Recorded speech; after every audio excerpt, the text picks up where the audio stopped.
yung malaking kapighatian po na mangyayari sa libutan. Kasama po ba yung totoong iglesia na mangyayari yung malaking kapighatian? Yan lang po.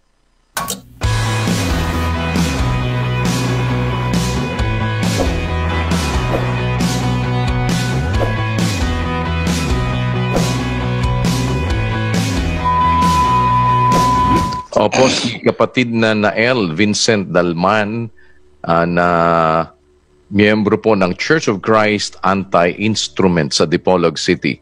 Kapatid na Nael, ano pa ang mga bagay na gusto mong liwanagin at natin ang kapatid na Eli doon sa mga katanungan mo? Opo, magandang gabi po, kapatid Daniel. Magandang umaga naman, kapatid na Eli. Yung pangalawang tanong ko po kahapon ay tungkol po sa Mateo 24:21 hanggang 22, yung malaking kapighatian po na mangyayari sa libutan. Kasama po ba yun sa yung totoong iglesia na mangyayari yung malaking kapighatian? Yan lang po. Alam mo kapatid, sa panahon ng malaking kapighatian, may hinirang dun eh. Yun ang tunay na iglesia, yung mga hinirang. Basahin natin yung 24, 21, 22, kapatid na Daniel. Sapagkat kung magkagayoy, magkakaroon ng malaking kapighatian, na ang gayoy di pa nangyayari buhat sa pasimula ng sanglibutan hanggang ngayon, at ni hindi na mangyayari kailanman. At malibang paikliin ang mga araw na yaon, ay walang lamang makaliligtas. Datapwat dahil sa mga hirang, ay paiikliin ang mga araw na yaon. Mga kapatid, dun sa mga araw na yaon, may hirang ang Diyos. Ang tawag sa ibang talata sa Biblia, yun ang people of God o bayan ng Diyos, yung mga hinirang. Magaganap ang malaking kapighatian, may mga hinirang dun sa mga araw na yon. Kaya nga papaikliin ng Diyos yun. Hindi totoo yung sinasabi ng mga Amerikanong teologo na 7 taon daw yun. Yung hati daw yun sa 2 bahagi. 3.5 years tapos 3.5 years.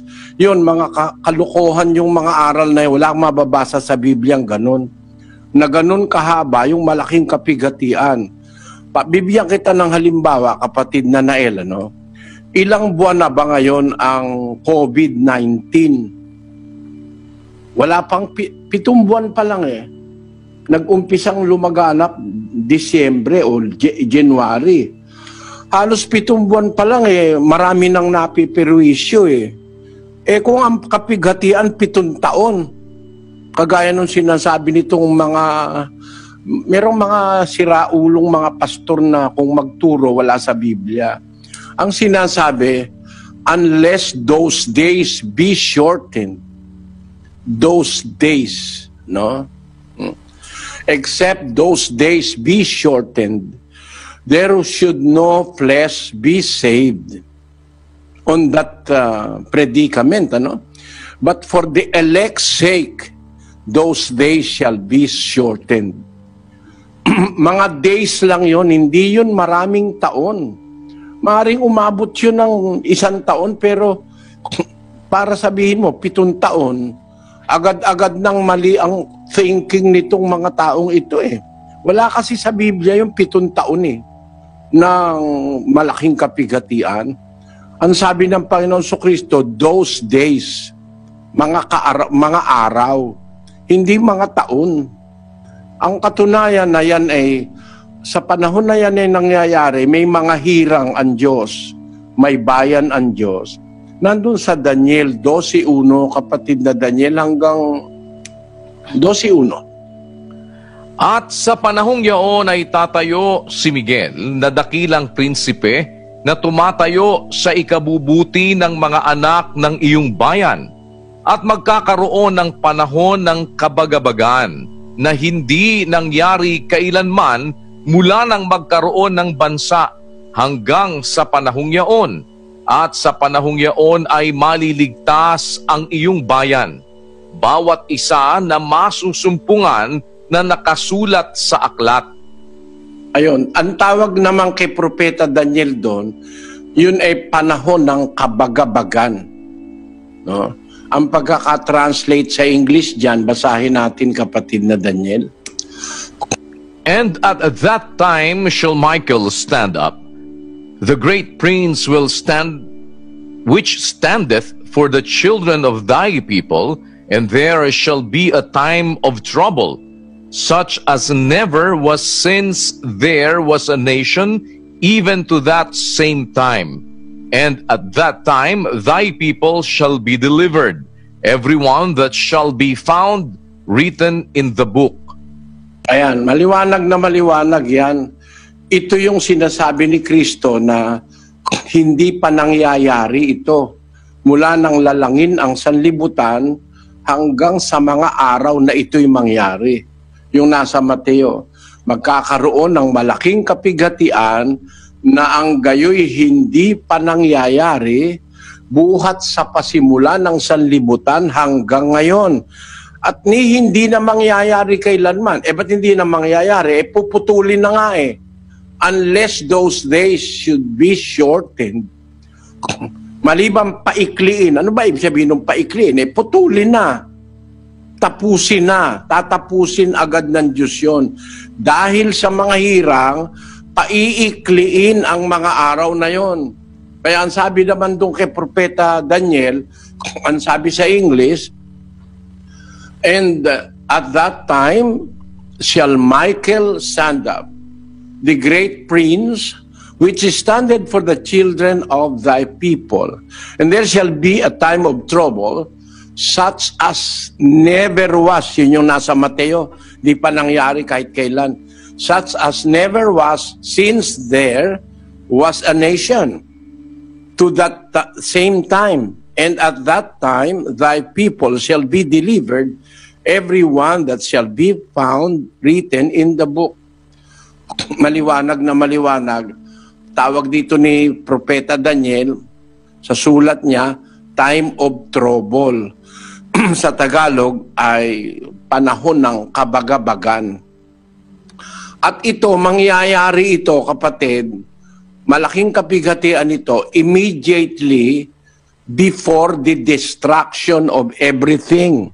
Mangyayari ito before the destruction of everything that exists in the universe.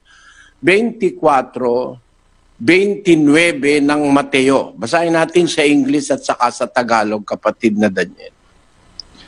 Immediately after the tribulation of those days shall the sun be darkened, and the moon shall not give her light, and the stars shall fall from heaven, and the powers of the heavens shall be shaken. Datapwat karakarakang pagkatapos ng kapighatian sa mga araw na yaon, ay magdidilim ang araw, at ang buwan ay hindi magbibigay ng kanyang liwanag, at mga lalaglag ang mga bituin mula sa langit, at magsisipangatal ang mga kapangyarihan sa mga langit. Ayan. Yung kapighatian na yun, kaya yun hindi na mangyayari uli. Mangyayari ito at the end of days. At the end of days. Bakit? Immediately after. Karakarakang pagkatapos. Sa Bisaya, ang sabi dun sa Cebuano, o gilayon, sa human ang mga kagulanan ni adtong mga adlawa, ang adlaw magangit-ngit, og ang bulan dili magahatag sa iyang kahayag, og ang mga bituon mga tagak gikan sa langit, og ang mga kagamhanan sa mga langit mga uyog. Yan, masisira na universo nun. Pag nagkalaglaga na yung mga bituin sa langit, ano pa ang kasunod nun? Di ba yun distraction na ng universo?